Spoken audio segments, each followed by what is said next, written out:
Imagine you're trapped, surrounded by enemies. Your food is gone, your ammunition is dwindling, and your only hope for survival is a rescue that seems impossible. This was the nightmare facing 13,000 British and Indian soldiers in 1916, besieged in the Mesopotamian town of Kut El Amara. Their story is one of the most tragic episodes of World War I, but it also contains one of the war's most bizarre and ambitious rescue attempts. The tale of the Bangalore Pipe. Let's set the scene. It's late 1915. The British Mesopotamian Expeditionary Force, aiming to capture Baghdad and secure vital oil fields, had pushed deep into what is now modern-day Iraq. Led by Major General Charles Townshend, they were a mix of British and Indian troops, ill-prepared for the harsh desert environment. After a series of initial successes, their luck ran out.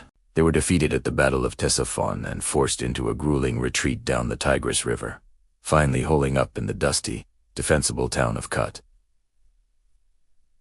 Townshend was confident. He believed the Ottoman forces were too weak to take the town and that a relief force would arrive within a month. He was wrong on both counts. The Ottoman army, under the brilliant German commander Colmar von der Goltz, surrounded Kut and began a relentless siege. The British were trapped.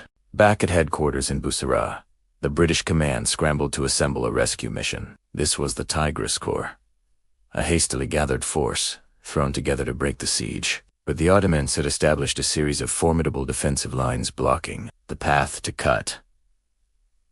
The British launched attack after attack, suffering horrific casualties in the mud and trenches, but they couldn't break through. As weeks turned into months, the situation inside Kut grew desperate. Rations were cut again and again. Soldiers were eating their own horses and mules. Starvation and disease were rampant. With conventional attacks failing and time running out, the British High Command turned to more creative solutions. One came from a Royal Navy officer, Lieutenant Commander Edgar Cookson. His idea was to build a colossal floating battering ram, a gigantic steel pipe designed to smash through the Ottoman pontoon bridge that was blocking supply ships from reaching Kut.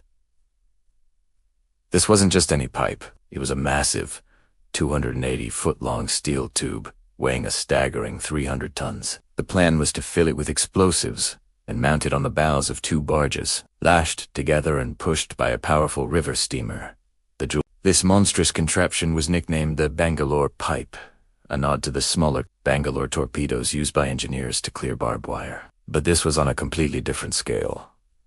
The engineering challenge was immense. They had to construct this behemoth in the field, using limited resources, all while under the constant threat of enemy attack. Workers toiled day and night, welding and riveting this giant steel beast together. The plan was audacious, bordering on suicidal. The steamer Julnar would have to navigate the treacherous, winding Tigris River at night, under the noses of Ottoman gun positions. Its mission was to ram the pontoon bridge at full speed, creating a gap. Then, another ship, the SS Julna, Is's sister ship, laden with 270 tons of life-saving supplies, would follow right behind, steam through the breach, and relieve the starving garrison of Kut. The entire operation hinged on speed, surprise, and a healthy dose of luck.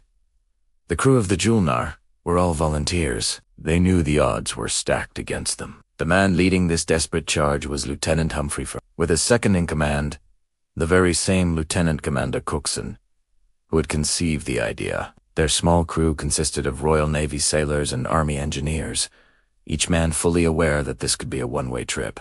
On the night of April 24th, 1916, under a moonless sky, the Julnar began its fateful journey. The giant Bangalore Pipe was mounted, the explosives were primed, and the ship steamed silently up the dark river. The fate of 13,000 men rested on their shoulders. For the first few miles, everything went according to plan. They slipped past the initial Ottoman outposts, undetected. The hopes of the entire British Empire sailed with them on that dark water. But their luck was about to run out.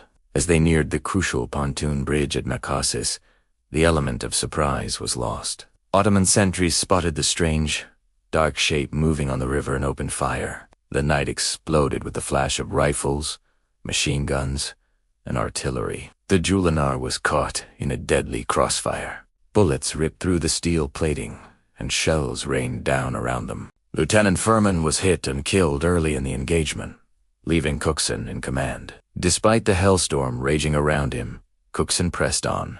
He grabbed the helm, trying to steer the massive, unwieldy vessel toward its target. The river was a chaotic maze of searchlights and tracer fire. As they closed in on the bridge, a steel hawser, a thick cable stretched across the river by the Ottomans as a final defense, snagged the jewel. The ship ground to a halt just short of its objective.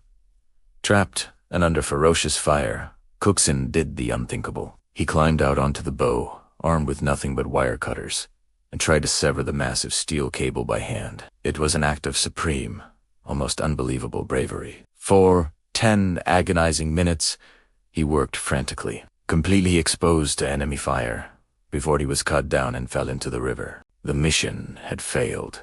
The Julnar, crippled and leaderless, drifted aground and was captured by the Ottomans. The handful of surviving crew members were taken prisoner. Back in Kut, the starving garrison had listened to the sounds of the battle, their hopes soaring and then crashing in the space of a few short hours. The failure of the Julnar was the final nail in the coffin. There would be no more rescue attempts. Just 5 days later, on April 29, 1916, General Townshend surrendered. Over 13,000 men went into captivity. The siege of Kut was over, ending in one of the most humiliating defeats for the British Army in its history. The story of the Bangalore Pipe is a microcosm of the entire Kut campaign.